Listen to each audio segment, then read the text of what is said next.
Ahora veremos el tema de enfermedades por atesoramiento, enfermedades lisosomales o también llamadas tesaurismosis. Entonces vamos a comenzar con algo muy simple. Recuerden que las macromoléculas son estas estructuras complejas que están formadas por lípidos, azúcares, proteínas, etcétera. Todo esto le llamo una estructura compleja y son las famosas macromoléculas. Y de este lado tenemos las micromoléculas, es decir, voy a degradar una sustancia compleja a sus partes más simples, llámese macromolécula, sería glucógeno, por ejemplo, con sus ramificaciones respectivas, y cuando lo degrado a monosacáridos, pues son las micromoléculas, y así para todos los, eh, por ejemplo, proteínas, aminoácidos, etcétera. Entonces para eso necesito estas enzimas hidrolíticas que están en los lisosomas. También podemos tener otro tipo de enzimas, pero las que ocupo o las que se refieren a esta enfermedad pues son las hidrolíticas, ¿no? Por ejemplo, es difícil ver los lisosomas, les comentaba, pero aquí podemos ver un monocito, vamos a decir que está vacuolado por acción de la interleucina 1, la interleucina 6, la interleucina 8, el factor de necrosis tumoral. Toman esta forma y empiezan a mostrar estas vacuolas en su citoplasma, pero estos pequeños puntos más finos, morados, que se ven aquí, pues son los lisosomas que están llegando a fusionarse con estas vacuolas, que al final de cuentas son los fagolisosomas. Cuando ya se unen, vamos a verlo aquí a más aumento.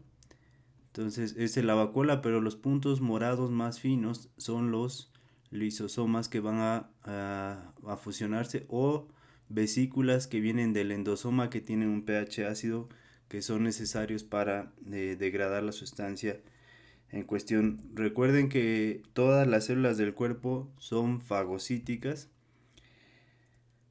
pero nosotros llamamos fagocitosis a un fenómeno que se ve con el microscopio, o heterofagocitosis a lo que se ve con el microscopio, como por ejemplo estas vesículas. Y una endocitosis no la podemos ver más que con un tipo de microscopía especial de 2 fotones. Y la autofagocitosis es para organelos dañados, por ejemplo, que también van a estar constituidos de macromoléculas. Es decir, yo puedo tener problemas de estas enfermedades de los que vengan de la parte externa o interna de la célula. Entonces, todas estas estructuras a final de cuentas van a estar constituidas por macromoléculas que tienen que ser degradadas a micromoléculas. Entonces, la enzima que me falte en estos pequeños puntos morados que vemos aquí, que son los lisosomas, pues es la sustancia que se me va a acumular en cuestión. Un ejemplo de esto, lo que estábamos viendo, este sería nuestra estructura compleja, la macromolécula.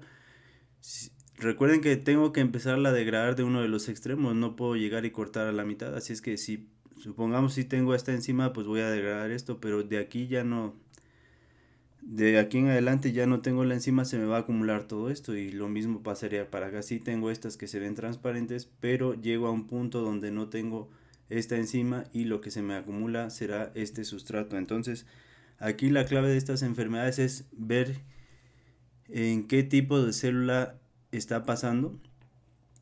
Dos, qué tipo de sustancia se me acumula en los fagolisosomas. Tres, si esta sustancia polimeriza, hace vacuolas, se ven como lípidos, toma formas concéntricas. Es decir, eso me da datos que yo puedo sospechar la enzima deficiente. Otro punto sería la metacromacia de esa sustancia. Y la otra pues es ver si yo deduzco en qué células se acumula más, pues son los órganos que se me van a dañar. Por ejemplo, sabemos que en estas enfermedades se daña el sistema retículo endotelial, y los órganos más afectados pues van a ser hígado, vaso y médula ósea, que son los tejidos que más macrófagos tienen. Pero recuerden que todo el cuerpo pues tiene macrófagos, pero sobre todo estos órganos son los que me se van a ver más afectados. Pero otro punto importante es que si se me dañan los neutrófilos y a la vez las células cardíacas, pues el problema principal va a estar en las células cardíacas. Los neutrófilos se dividen a cada hora. cada momento, pero las células cardíacas no se dividen, es tejido o son células que no se dividen tan rápido. Lo mismo pasaría en enfermedades que se acumulan tanto en macrófagos como en neuronas, por lo tanto las neuronas no se dividen como en otras especies como en las aves por ejemplo, y en los macrófagos pues también los puedo reproducir de manera rápida. Así es que los tejidos, aunque se acumulen mucho en los macrófagos, pues se van a afectar sobre todo en cronicidad y en volumen y en poco en función, pero una neurona se va a afectar de manera rápida en función y la vida del paciente.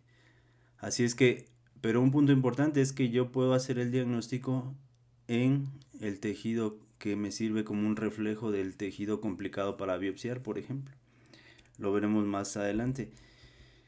Entonces, las enzimas hidrolíticas son estas y decíamos tenemos todas las células del cuerpo fagocitan, pero a lo que yo llamo heterofagocitosis es a lo que viene de fuera y a lo que llamo autofagocitosis pues solo lo de adentro, ¿no? Ahora, esta es la heterofagocitosis, vamos a verla rápida, este sería un macrófago por ejemplo, estamos obviando el núcleo, esto que vemos aquí en esta vesícula en rojo es un es un endosoma, perdón. Y este endosoma tiene un pH ácido porque tiene bombas en su membrana que toma del citoplasma protones y los está bombeando, por eso está en rojo. Y de estas vesículas se desprenden otras más pequeñas que se van a fusionar con el endosoma que viene de la membrana del macrófago para, si vemos acá, aquí es verde el interior, donde vienen los eritrocitos, y toma, va tomando un color más o menos de rojo cada vez más debido a este pH que se está concentrando ahora en la vesícula endocítica o fagocítica o heterofagocítica, y estas estructuras son los lisosomas, los puntos negros son las enzimas lisosomales. Entonces a vesícula endocítica se van a fusionar tanto vesículas que vienen del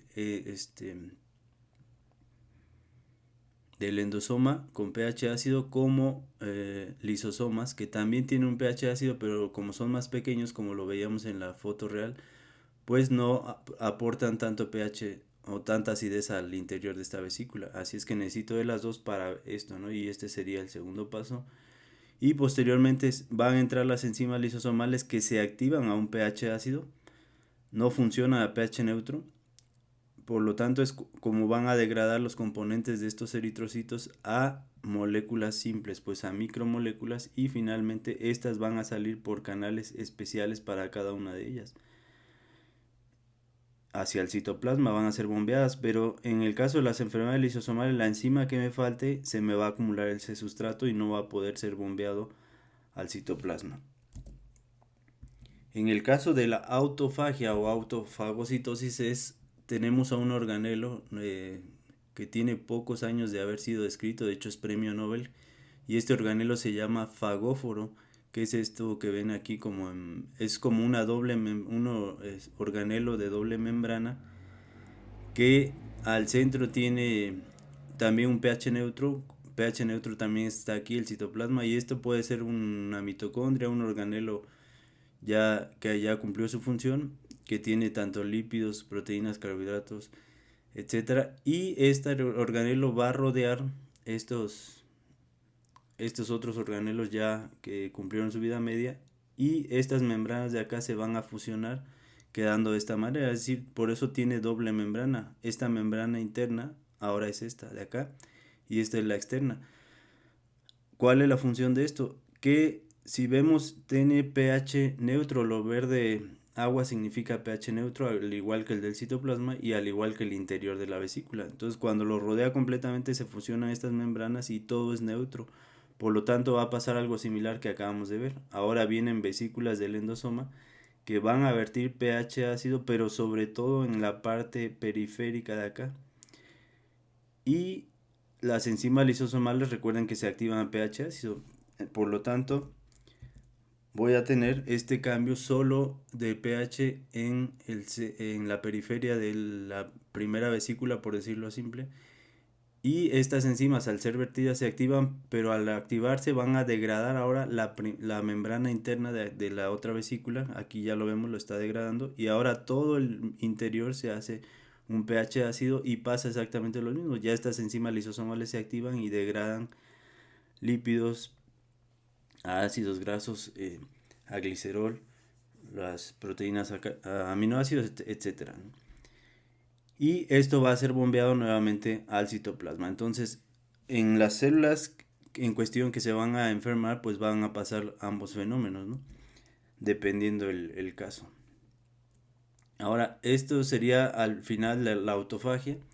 Estas moléculas van a salir igual, van a ser bombeadas, pero aquí degradamos toda la molécula. Pero en este caso, vean cómo nos quedó esta de aquí, porque estamos tratando de representar que no tengo la enzima para degradar esta sustancia y es la que se me va a ir acumulando en los fagolisosomas, heterofagolisosomas, autofagosomas, etcétera, que son estructuras parecidas, y finalmente esto se va a acumular cada vez más hasta que esta célula se daña, entra a apoptosis, o vamos a decir que esto explota y vuelve a ser heterofagocitado o fagocitado por un fagóforo, ¿no? Que fue premio Nobel por el descubrimiento de este organelo recientemente descrito. Entonces, son enzimas hidrolíticas que lisan a través de meter moléculas de agua. No es como en el caso de los microorganismos. Por ejemplo, aquí vemos un macrófago que ya se los había mostrado, que tiene esporas de cándida, o pueden ser bacterias, lo que ustedes quieran, o leishmanias o protozoarios, que el macrófago va a rodear en estas vesículas que acabamos de ver y las va a degradar, pero por este otro medio, con este complejo multienzimático que se llama fagocito oxidasa, que toma toma electrones de este hidrógeno y a través de esta proteína los bombea para que estos electrones se unan con el oxígeno en el interior ahora de la vesícula del fagolisosoma. Esto va a estar en el lisosoma y esto se va a convertir a anión superóxido, que a través de otras enzimas va a convertirse a peróxido de hidrógeno y a través de la mieloperoxidasa también a hipoclorito, y voy a matar bacterias porque no quiero una sepsis por estas. Pero en el caso de las enzimas hidrolíticas no es este el mecanismo. Yo no tengo una sepsis por eritrocitos. Aquí vemos otra vez el macrófago binucleado con dos eritrocitos al centro, que ya los fagocitó. Recuerden que otra de las cosas que más fagocita el macrófago son eritrocitos, debido a que cumpliendo su vida media pues tienen que ser degradados. Ya vimos cómo el hierro y el grupo M es metabolizado por el macrófago. Ya vimos otras funciones del macrófago, pero ahora lo vamos a ver en este sentido. Esto que se ve más remarcado café alrededor de la superficie del eritrocito es la proteína glicoforina. Glicos, pues glucosa, forein quiere decir llevar, es decir, lleva carbohidratos. Es una proteína que lleva carbohidratos, y este sería la glicoforina C, por ejemplo. Una proteína de membrana que en la parte superficial pues tiene polímeros de carbohidratos, por lo tanto es una glucoproteína, pero de la misma manera tengo glucolípidos. Es que esto que se ve más café son estas proteínas que estamos tiñendo con esta inmunohistoquímica. Y aquí demostramos la fagocitosis de estos eritrocitos dentro del macrófago y lo que se me va a acumular al degradar cualquiera de estas sustancias. Si yo no tengo la enzima para cualquiera de estas proteínas del eritrocito o lípidos complejos, pues voy a ir acumulando esto, ¿no? Y de ahí viene el nombre de globócido, porque esta estructura se descubrió en los glóbulos rojos y se le puso globócido, que no es más que un glucolípido complejo que tiene una parte de lípidos y otra parte de carbohidratos, y tengo que degradarlo de uno de sus extremos hasta llegar a las micromoléculas, ¿no? Decíamos, el órgano vaso es el que más se va a afectar debido a esto que ya habíamos visto en el video anterior, que al salirse a los cordones de Billroth, pues estos, al ser sobre todo los macrófagos, ahorita son monocitos, pero al llenarse de este material pues son muy aumentados de volumen, pueden venir hasta 100 micras, que no van a pasar por estas rendijas que vimos al vaso ni van a poder regresar a la parte venosa, por lo tanto se acumulan y se acumulan cada vez más en los cordones de Billroth, y uno de los síntomas principales, por ejemplo en Gaucher o en Niemann-Pick, pues va a ser la hepatoesplenomegalia importante, ¿no? Es de las enfermedades que más nos dan esplenomegalia, vasos de hasta 7 kilogramos. Y es por esta razón, ¿no? También se afectan los neutrófilos, como ya veremos, y los linfocitos.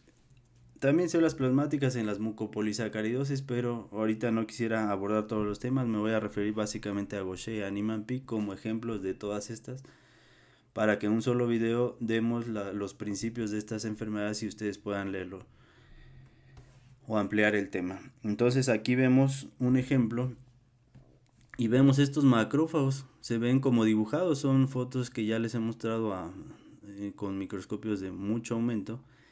Y vean este citoplasma multivacuolado, se ve como esmerilado a este aumento, y aquí podemos ver eritrocitos que están siendo heterofagocitados, aquí ya están en su interior o apenas lo están tomando, y entonces ese globócido que está en la superficie de la membrana del eritrocito pues va a ser la molécula que tiene que ser degradada a micromoléculas, y dependiendo de dónde esté la falla de esta enzima es la que se me va a atesorar, pues, ¿no? Por eso también se llama enfermedades por atesoramiento. Veamos pues un ejemplo de esto. Esta es la membrana del eritrocito y tiene glucolípidos importantes que tienen que ser degradados a micromoléculas, como vemos acá, a moléculas pues individuales. Y esta es otra enfermedad, pero recuerden que no solo los macrófagos degradan eritrocitos, también otras células como linfocitos, otros. Vean, aquí se ve perfecto la membrana de este linfocito dentro del fagosoma o heterofagosoma de este macrófago. Este es el núcleo del macrófago, las múltiples vesículas, que unas pueden ser endosomas que llevan ese pH ácido, las más pequeñas son lisosomas, que decíamos que llevan estas enzimas hidrolíticas para lisar metiendo moléculas de agua a estas sustancias. Y vean, si yo no tengo una enzima, pues se me va a ir acumulando hasta tener estas vacuolas tan grandes. Este es otro macrófago, este es su núcleo, nucleolo, citoplasma, y empieza a acumular sobre todo lípidos que no se ven con las tinciones habituales porque se diluye con los reactivos que utilizamos, y necesitamos usar tinciones especiales para demostrar que son lípidos, ¿no? Por ejemplo, la tinción de Schultz para colesterol, como en Niemann-Pick tipo C, por ejemplo, nada más, para que lo vayan tomando en cuenta. O otras células, recuerden que también estas tienen grupos M, no, aunque no sean eritrocitos, recuerden que todas las células tienen grupos M, y también va a pasar lo mismo que vimos en los videos anteriores.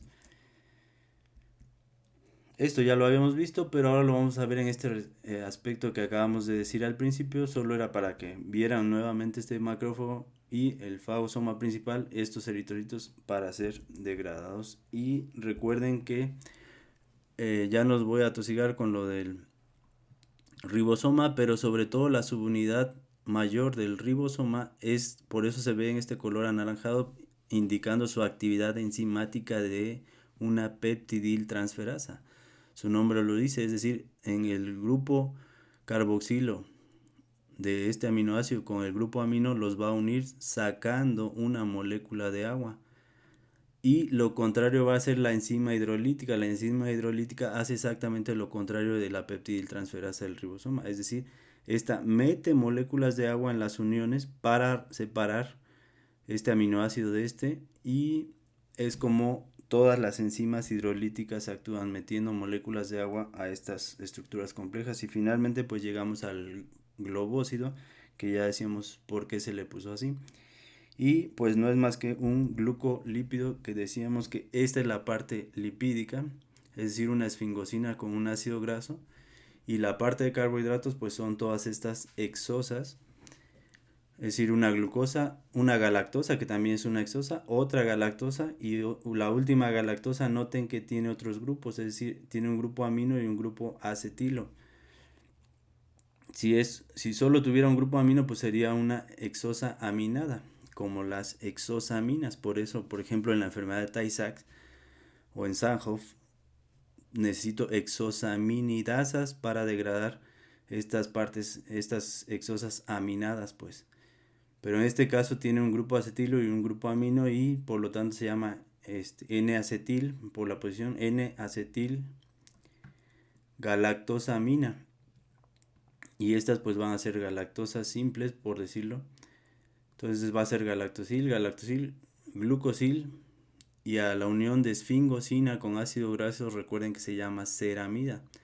Es decir, la parte lipídica es una ceramida y la parte de carbohidratos pues son 4 exosas con ciertas diferencias. Noten que estas son galactosas y esta también, pero esta está en verde por esta diferencia respecto a las otras galactosas, ¿no? Y las enzimas son muy específicas, a veces voy a tener alfa galactosas porque cortan en la posición tal o beta galactosas, entonces aunque sean galactosas simplemente por la posición, pero aquí para no hacer complejo el esquema lo vamos a analizar desde este punto de vista. Entonces este es el famoso globósido, que es estructuralmente pues su nombre bioquímico sería esto, ¿no? Una N-acetil galactosamina, galactosil, glucosil, ceramida. Este es el nombre bioquímico, pero mejor digámosle globósido, ¿no? Para términos simples. Pero es exactamente igual a un cerebrósido, por ejemplo, o a un gangliósido. Por ejemplo, los cerebrósidos o los gangliósidos pueden tener al revés, esta galactosaminada la pueden tener aquí y esta azul está al final. Es la pequeña diferencia, es decir, al final de cuentas cuando yo degrado, por ejemplo, la enfermedad de Gaucher que está a este nivel, pues al final de cuentas sea una o sea otra, lo que se me acumula al final es una glucosilceramida. Por eso es que las neuronas, el cerebrósido, pues no es más que la misma estructura, nada más que como se descubrió en las neuronas, pues le pusieron cerebrósido, a este porque se descubrió en los glóbulos rojos le pusieron globósido, a los gangliósidos le pusieron por las neuronas de los ganglios nerviosos, no, porque luego los médicos piensan que la gangliosidosis es una hiperplasia de los ganglios linfáticos y no tiene nada que ver, ¿no? Gangliosidosis se refiere a los ganglios nerviosos, a las neuronas de los ganglios nerviosos. Entonces vamos a degradar esta estructura, la vamos a tomar como ejemplo y nos vamos a ir enfermedad por enfermedad y viendo la enzima que nos falla. Entonces recuerden esto y aquí comenzamos primero con la enfermedad de Sandhoff. Aquí está el defecto, es decir, no voy a tener la exosaminidasa A ni B, por lo tanto no puedo quitar la primera. Recuerden, exosaminidasa, es decir, no puede cortar en el grupo amino, por lo tanto me va a dar, al no poder quitar la última galactosaminada, se me va a acumular todo el globósido completo. Por lo tanto, esta enfermedad se llama enfermedad de Sandhoff y es por deficiencia de estas enzimas, ¿no? La enfermedad de Tay-Sachs es la deficiencia de exosaminidasa A solamente, pero hay otra pequeña diferencia. En los gangliósidos, por ejemplo, les decía que estas dos están invertidas. La verde estaría acá y la azul estaría acá. Pero da lo mismo, no tengo la exosaminidasa y ahorita lo veremos. Ahora, si no tuviera enfermedad de Sandhoff, sí tuviera esa enzima y rompo la primera galactosa aminada y acetilada y voy a tener ahora, necesito una alfa galactosidasa, noten que ahora es galactosa, para quitar la segunda galactosa pura. Y esta enfermedad, la deficiencia de la alfa galactosidasa, se llama enfermedad de Fabry y a todo esto ya no se llama globósido, ahora se llama ceramida triexósido porque tiene 3 exosas. O lo pueden llamar galactosil, glucosil, ceramida.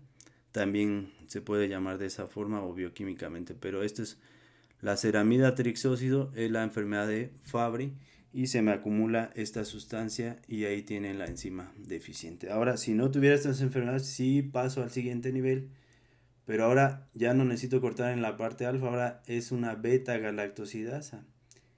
Y esta enfermedad, ahí la tienen, esta sí es la única que no tiene epónimo y se llama lactosilceramidosis, porque recuerden que la unión de una glucosa con una galactosa me da igual a una lactosa. Por eso se llama lactosilceramidosis, osis, proceso generalizado. Y la deficiencia es en esta enzima y lo que se me acumula es el lactósido de ceramida. Y vamos a tener el problema a este nivel. En la enfermedad de Gaucher, que es la que vamos a tomar como ejemplo, sí voy a llegar hasta este paso. Y aquí voy a tener el problema en la beta-glucosidasa. También la van a encontrar en los libros como glucocerebrosidasa. Esta es terminología medieval, pero hay libros nuevos que todavía lo ponen como glucocerebrosidasa porque al final, es decir, lo que se me acumula es glucosilceramida. Glucosilceramida. O en términos medievales se llamaba glucocerebrósido, ya expliqué las razones, y la enzima es la glucocerebrosidasa, pero si lo vemos más bioquímico, pues es una beta-glucosidasa. Y el problema va a estar en este nivel, ¿no? Y lo que se acumula en la enfermedad de Gaucher es glucosilceramida. Ahora, si tuviéramos todas estas enzimas, llego a lo último. Ahora lo que me queda separar es la esfingosina del ácido graso y para eso necesito esta enzima que se llama ceramidasa. Muy complejo, ¿no? Si esto es una ceramida, pues la enzima será la ceramidasa, ¿no? Solo Beto Einstein podría entender esto, pero aquí si no tengo esta enzima lo que voy a tener es la enfermedad de Farber o también se llama lipogranulomatosis de Farber por lo que se ve en la enfermedad y obviamente lo que se acumula es una ceramida. En la enfermedad de Niemann-Pick tengo algo similar para no dejarla ir. Tengo una ceramida, pero ahora en lugar de una hexosa se une con una fosforilcolina.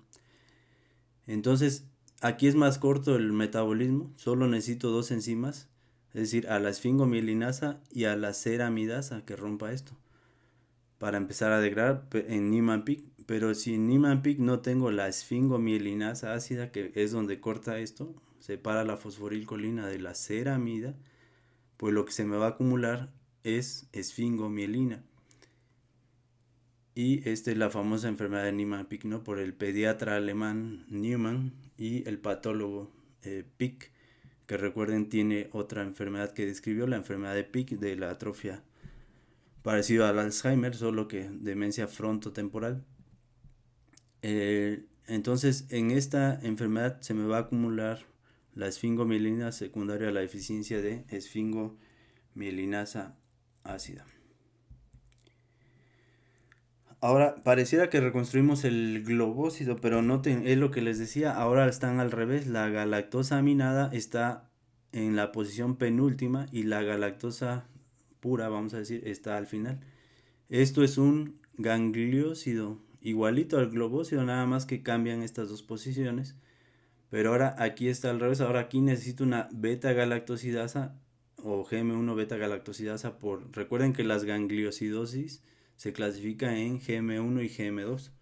Gangliosidosis GM1 tipo tal o gangliosidosis GM2 tipo tal, ¿no? Entonces lo que se me acumula todo completo, así como el globócido, en esta enfermedad, en la gangliosidosis GM1, es el gangliósido completo, porque no tengo a la primera enzima que va a degradar de este extremo a la beta-galactosidasa y se me acumula esta sustancia. Pero noten cómo es parecido, es más, aquí hay otra pequeña diferencia que no la he explicado, pero esto de NANA está en inglés, que es N-acetil neuraminic acid, es un ácido neuramínico, pues N-acetil neuraminic acid. Esta galactosa es ahora la otra diferencia con la forma pura, ¿no? Que tiene un ácido aquí y esto hace otra pequeña diferencia. Ahora, en la enfermedad de Tay-Sachs o Sandhoff, ¿por qué se llama así? Porque se pueden ver las dos cosas. Recuerden que aquí solo me va a fallar la exosaminidasa, así es que voy a ver algo similar a la enfermedad de Sandhoff, o este sería pues la clásica enfermedad de Tay-Sachs. y es donde no puedo cortar ahora otra vez otra exosa aminada, galactosaminidasa A. Aquí lo que me falla es tengo una mutación con pérdida de función de la subunidad beta de esta enzima, de la exosaminidasa A. Por lo tanto, no voy a poder cortar esta estructura y se me va a acumular un gangliósido que ahora lo clasificamos como GM2. Y es la enfermedad de Tay-Sachs, que es la más común de las gangliosidosis. De todas las gangliosidosis, Tay-Sachs es la que representa a todas estas, ¿no? Es decir, siendo la más común, así como Gaucher, que es la más común donde se me acumulan lo que deriva del globócido. Así es este Tay-Sachs. Y en la otra enfermedad, supongamos que ya cortamos esto, ahora me quedé aquí. Noten que si quito este ácido neuramínico, pues lo que me queda es algo exactamente igual. Si no tuviera esto, por eso está transparente. En lugar de ser un gangliósido GM3, al quitarle esto se transforma en lactócido de ceramida y otra vez tengo la enfermedad. Si tengo la enfermedad lactosilceramidosis y por el lado del globócido, pero por el lado del gangliósido tengo este otro problema, esto se desvía de manera metabólica hacia la lactosilceramida y se acumula todavía más, por lo tanto también se pueden ver afectadas el sistema nervioso en esta enfermedad, ¿no? Eso sí pasará lo siguiente, pero ahora tengo una galactosa sulfatada. Y a esto se le llama, este es de las pocas exceptos, ya que este sí afecta, como ven, leucodistrofia, es decir, afecta también la sustancia blanca metacromática por este cambio de color que se ve cuando hacemos la tinción. Y es por esta galactosa que ahora está sulfatada, entonces aquí necesito alaril sulfatasa A por este grupo. Por lo tanto, si me falta esta enzima, se me acumula este glicolípido sulfatado y tengo la enfermedad de leucodistrofia metacromática. Luego, la enfermedad de Crave o Crave es deficiencia de esta enzima, la beta-galactosidasa. Noten que aquí en el globócido la parte final era una glucosa, pero aquí ahora es una galactosa, así es que necesito a la beta-galactosidasa de esta parte y se me va a acumular el galactocerebrócido o este glicolípido. Y esto es pues un panorama, no quisiera meterme de cada enfermedad, hay un capítulo, así es que les quiero dar nada más los principios para que ustedes ya simplemente vayan y lo entiendan de manera simple, ya que esto es lo que no explican los libros. Y este es un caso que vi hace algunos años, donde es al parecer un Niemann-Pick tipo C, cuando todavía no conocíamos bien el defecto. Hasta la fecha todavía hay algunas dudas, pero al parecer a esto en el pasado se le sigue llamando histiocitosis ceroide por este aspecto como ceroide en el citoplasma de los macrófagos. Y aquí vemos el vaso, ¿no? La cápsula del vaso es todo esto. Como vean, noten el grosor, debería ser como este grosor más o menos, pero aumenta por ese peso que dijimos que alcanzan estos pacientes. eh, Duplica, no puede ser hasta cientos de veces, 100 veces más el peso del vaso normal. De 150 gramos se van hasta 7 kilos, imagínense. Así es que la cápsula tiene que aumentar para evitar estos traumatismos, y con una tinción para fibras colágenas noten esta fibrosis de la cápsula, y todo esto que se ve como espacios blancos son macrófagos llenos de este material. Estos ya serían los sinusoides esplénicos, donde se ve el rojo son los eritrocitos. Aquí es la tinción de hematoxilina eosina, por eso no se aprecia bien. Pero ya a más aumento es lo que les mostraba hace rato, estos macrófagos que se ven como dibujados. Y aquí se ve mejor la estructura del vaso, por eso que decíamos que el macrófago, al ser rechoncho, pues no va a pasar estas rendijas estrechas del vaso. Y noten cómo los sinusoides carecen de macrófagos, los sinusoides esplénicos, solo hay eritrocitos que sí pasan al lado venoso. Y en cambio los macrófagos se quedan atrapados en los cordones de Billroth, así es que esta enfermedad nos delimita perfectamente bien los cordones del Billroth de los sinusoides, pero en algunas formas hay macrófagos dentro de los sinusoides que ahí engordan los macrófagos, y puedo ver de repente macrófagos dentro de los sinusoides esplénicos. Pero lo común es que vea el sinusoide lleno de eritrocitos Y donde veo macrófagos espumosos, pues es lo que van a hacerse los cordones de Billroth, ¿no? Los que describió el doctor Billroth, que era un cirujano que le gustaba la histología. Y esta es la panorámica. Noten cómo la pulpa blanca también del vaso se empieza a expandir, a separar. Por eso también tienen problemas de inmunodeficiencia. No nada más por esto, sino por trastornos en el tráfico de estas vesículas. Y es un problema para el sistema inmune presentar antígenos, por ejemplo, o los MHC, etcétera. Recuerden estos fenómenos de kiss and run o besar y correr entre este tráfico de vesículas lisosomales de un endosoma a un lisosoma a un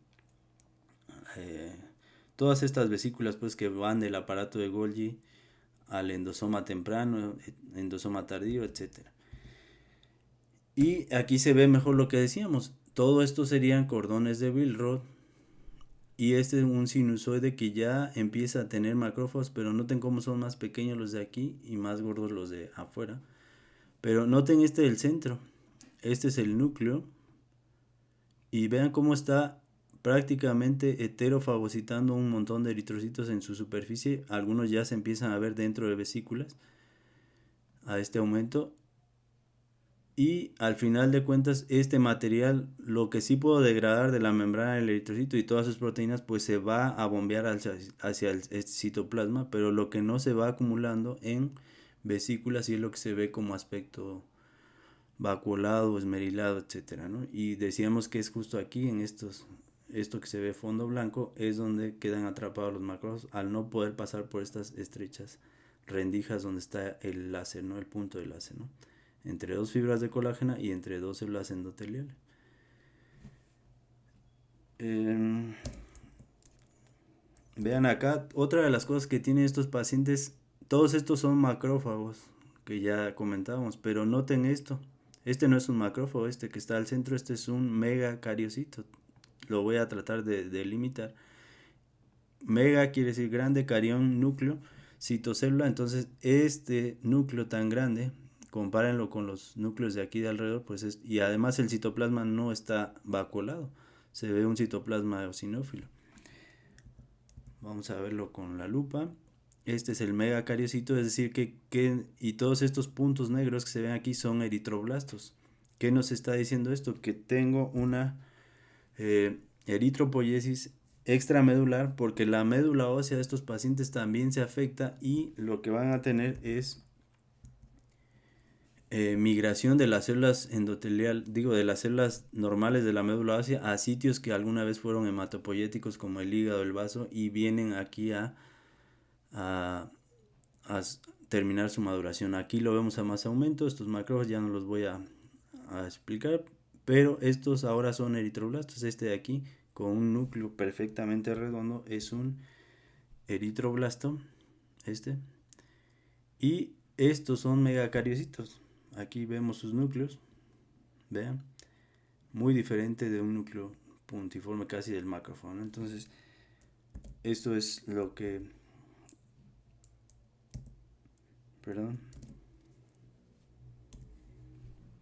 vemos 1, 2, 3, 4, 5 megacariocitos con este de acá. Y todos estos eritroblastos, por eso estos pacientes tienen, entre otras cosas, tienen pancitopenia, porque todos estos macrófagos sustituyen la médula ósea y las células vienen a madurar a otros órganos. Pero como tengo un vaso tan grande, voy a tener atrapamiento parcial de plaquetas de eritrocitos y de leucocitos en el vaso.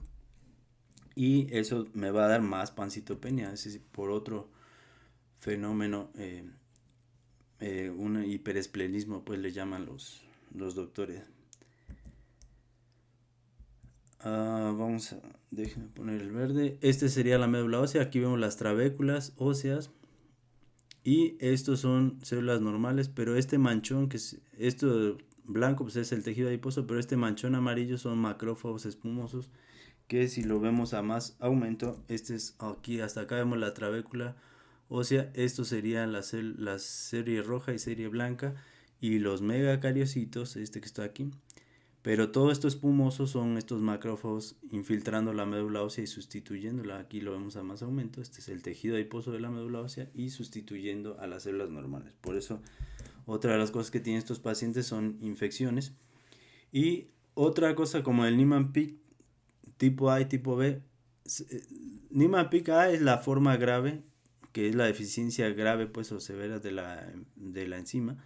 El tipo B es la deficiencia parcial de la enzima y el tipo C es lo que esta enzima de Niemann-Pick está, es decir, tienen esfingomielinasa, pero lo que no tienen es otras que tienen que ver con el tráfico de lípidos, que así se llaman las moléculas NP,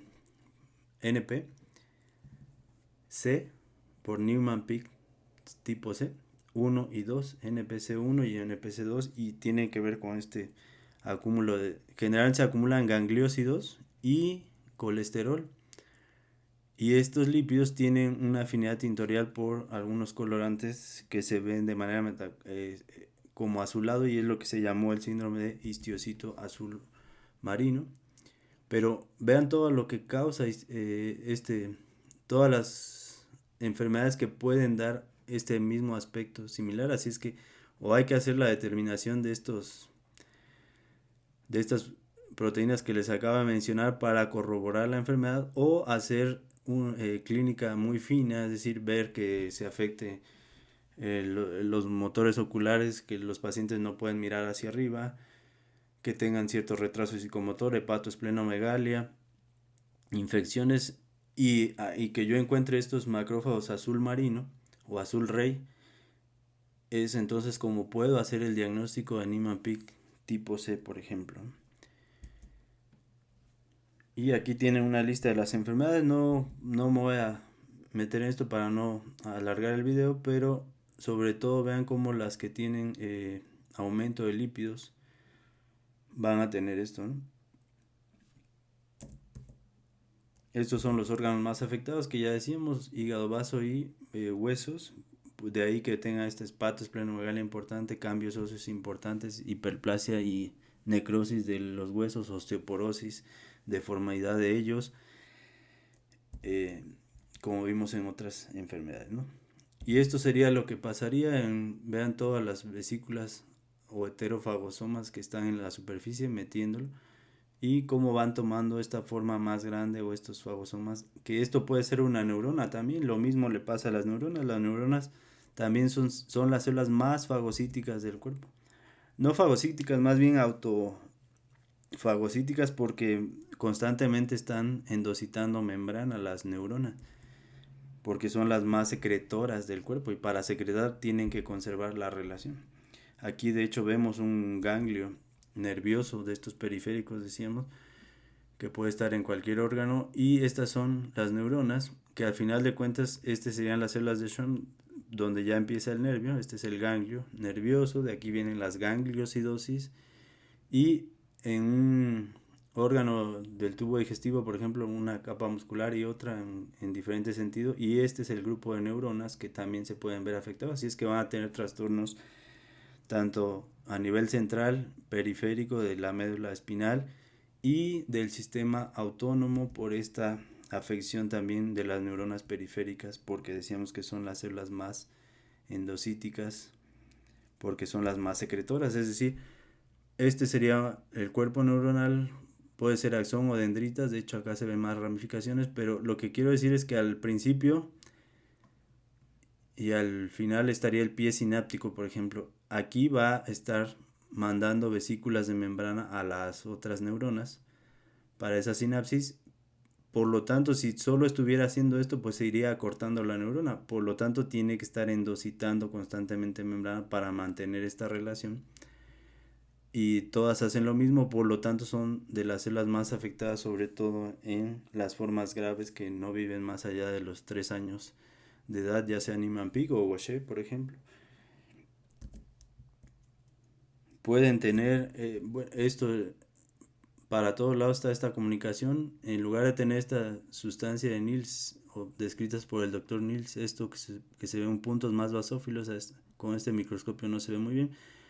empiezan a acumular en el centro, por ejemplo, este material que ya vimos, y esta afección, y pueden tener algo de gliosis. Esto es una inmunohistoquímica para los astrocitos que aquí vemos en café, que no es más que proliferando, ¿no? Y este es el neurópilo, lo que llaman los neuropatólogos, estas fibras que se ven acá.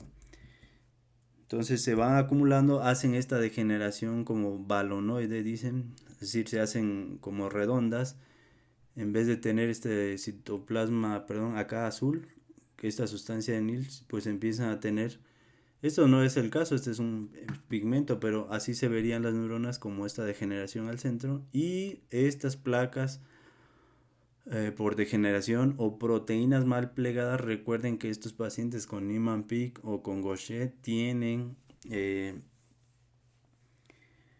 predisposición a enfermedad de Alzheimer o de Parkinson por esta alfa-sinucleína que está mal plegada, y esta encima no se ha demostrado bien cómo es el mecanismo, pero hay enfermedades de este tipo que fallan algunas proteínas chaperonas. De hecho, hay terapia génica con proteínas chaperonas que modifican o corrigen el plegamiento de estas proteínas y mejoran los pacientes tanto de la enfermedad de base como del riesgo que tenían para Parkinson o para Alzheimer, ¿no? Porque tienen 20 veces más riesgo de tener estas enfermedades, sobre todo los heterocigotos, porque los homocigotos van a morir del Gaucher o del Niemann-Pick, porque son homocigotos, pero los heterocigotos tienen una deficiencia muy leve que a veces no es ni detectada clínicamente, y necesitamos hacer la determinación del gen o cultivos de fibroblastos, por ejemplo, para demostrar la deficiencia, etcétera. Y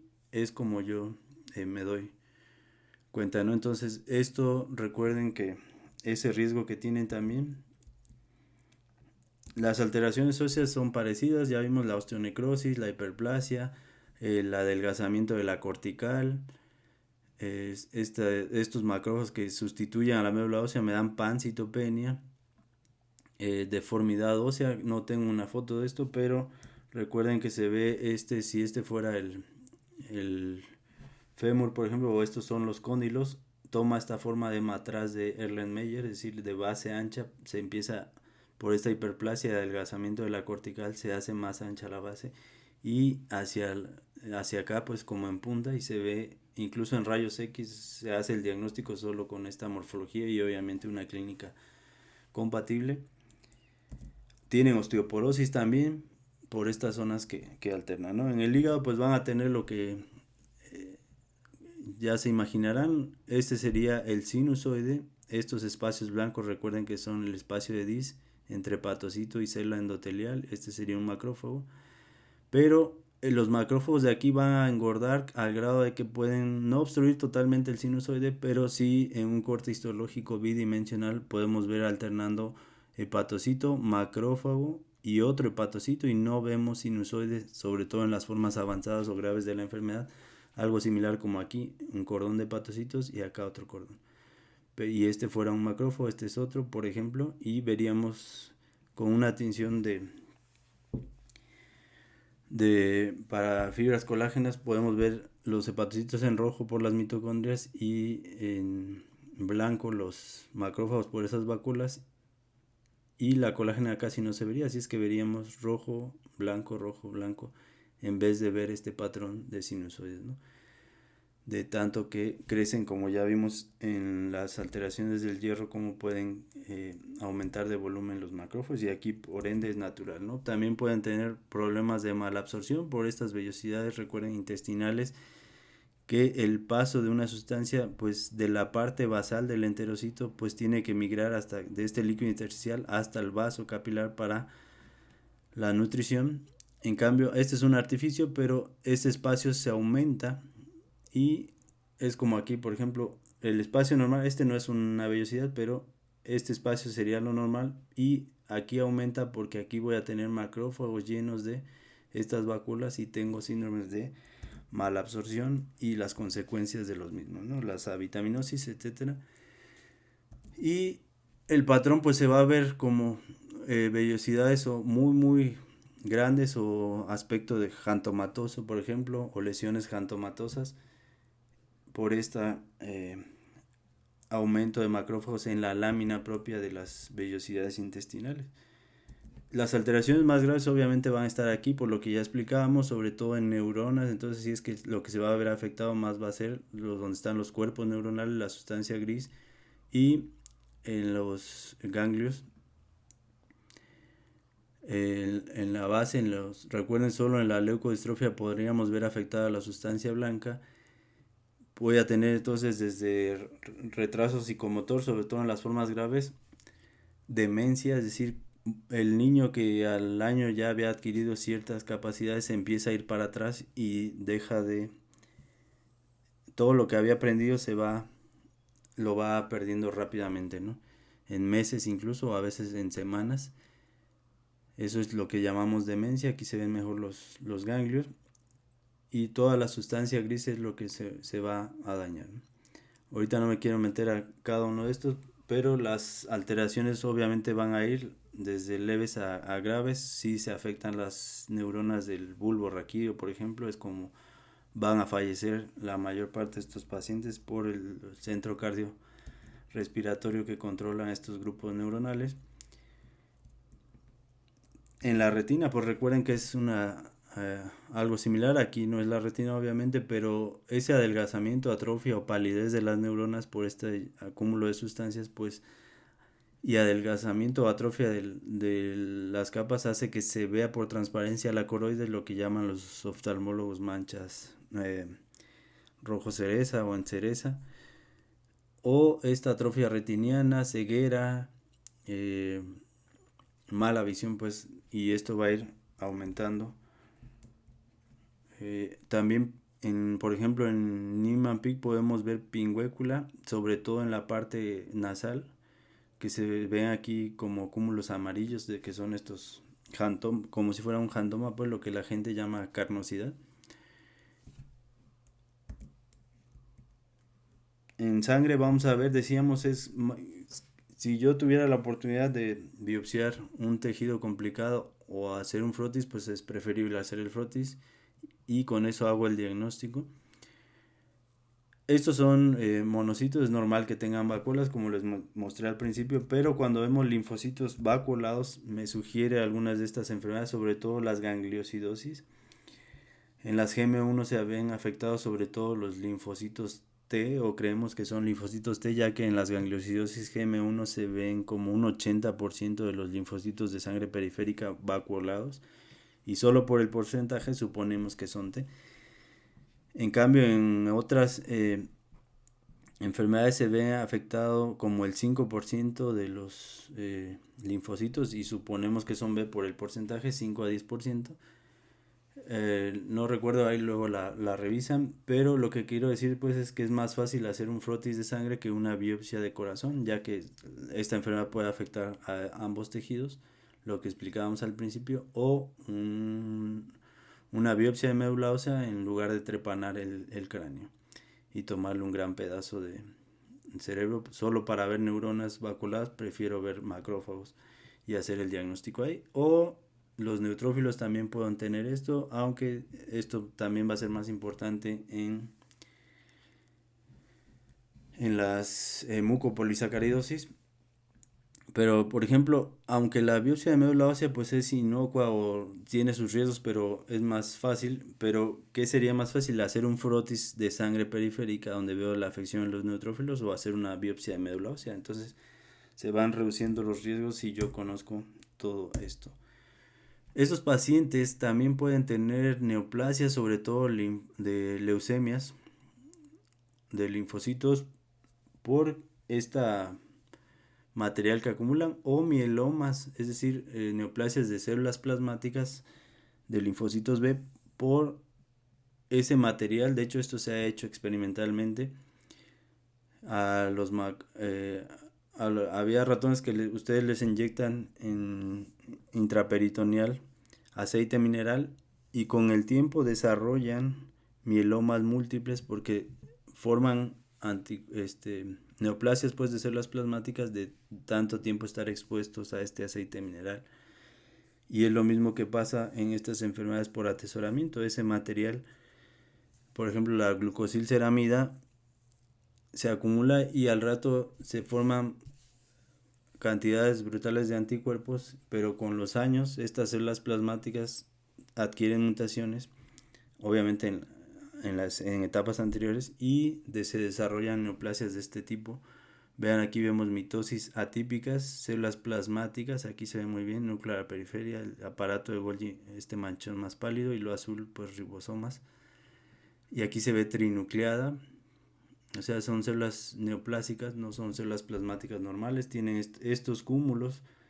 Esto en el núcleo, esto manchón pálido, recuerden que son los cuerpos de Ducher, o estas vacuolitas en el citoplasma son anticuerpos, y estos también, que van contra este material eh, que vimos pues en todas las enfermedades.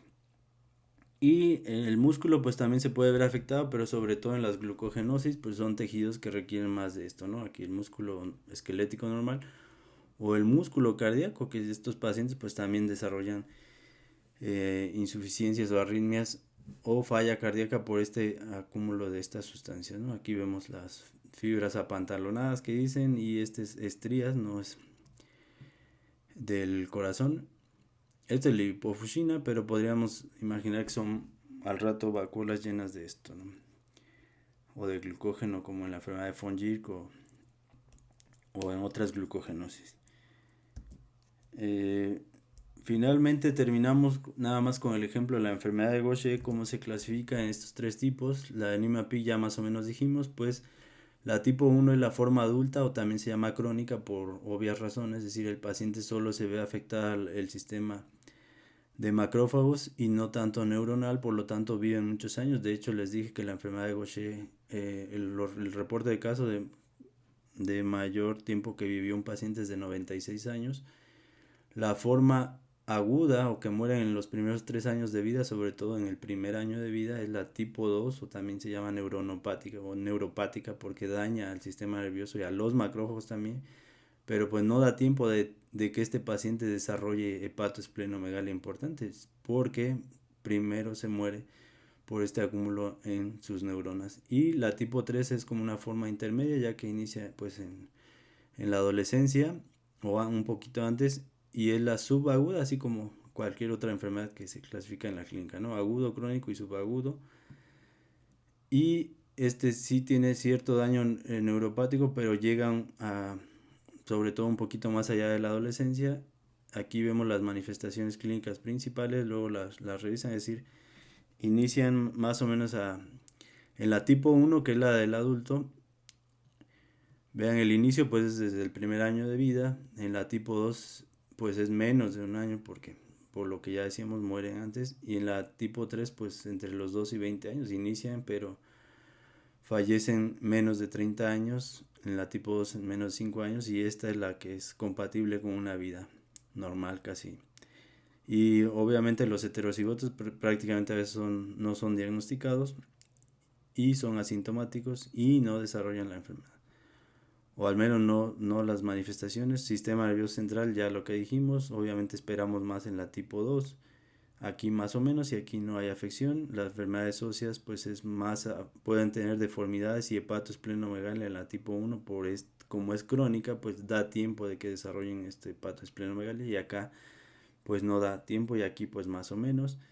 Y lo mismo para el daño cardíaco o las válvulas cardíacas, o esta lesión a ojo, retina, al centro, a las neuronas que regulan la parte motora del ojo, y estas alteraciones o signos característicos donde el paciente no puede ver hacia arriba. Entonces, esto sería ya nada más para terminar la enfermedad de Gaucher y los nuevos agentes, que no voy a hablar ahorita ya del tratamiento por el tiempo.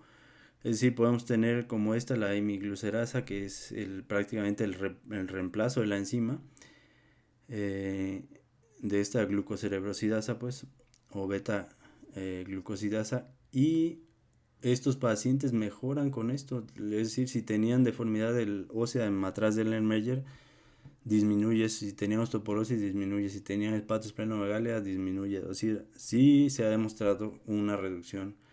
Es decir, es un tratamiento efectivo hasta cierto punto para estas enfermedades que antes no tenían cura hasta hace poco, y estos son sobre todo agentes o terapia por vía oral, pero esto es como reemplazo de la enzima y estos son más bien para disminuir la cantidad de sustrato, porque van contra esta sintetasa de estos glucolípidos. Entonces, la bioquímica no es tan difícil si lo vemos desde este punto de vista, y a diferencia de que vamos a un congreso o las sesiones que se presentan, decimos la enfermedad de Gaucher, se ven células de Gaucher como si fuera una estirpe celular, ya dijimos que pues esta forma no es. En cambio, si entiendo la lógica, entiendo todas las demás enfermedades, entiendo dónde está el tratamiento. No hablé de cómo se sintetiza una proteína de membrana ni las que van lisosomales, que debía haber hablado, puesto que estos receptores que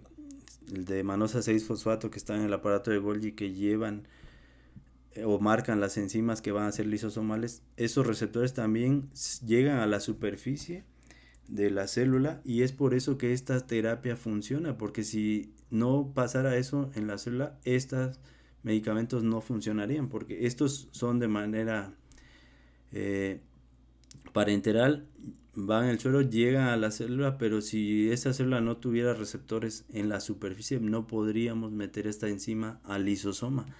Sería imposible hasta el momento con la tecnología que tenemos, por eso es importante. Pero ya les hablaré cómo se sintetiza cualquier proteína en ribosomas libres, pero si va a ser proteína de membrana, recuerden que tiene que ser inyectada al interior del retículo endoplásmico, ¿no? Al igual las lisosomales o las de secreción. Pero las lisosomales son las que se separan por este receptor, y justo ese receptor va y se recicla también a la superficie, y es lo que hace que funcione como tratamiento. Bueno, esta clase pues no la teníamos lista, esa petición del nuevo grupo y de la doctora Brittany. Si conocen compañeros que no están llevando clase de manera formal, o no les parecen sus clases, pueden recomendarle estos videos.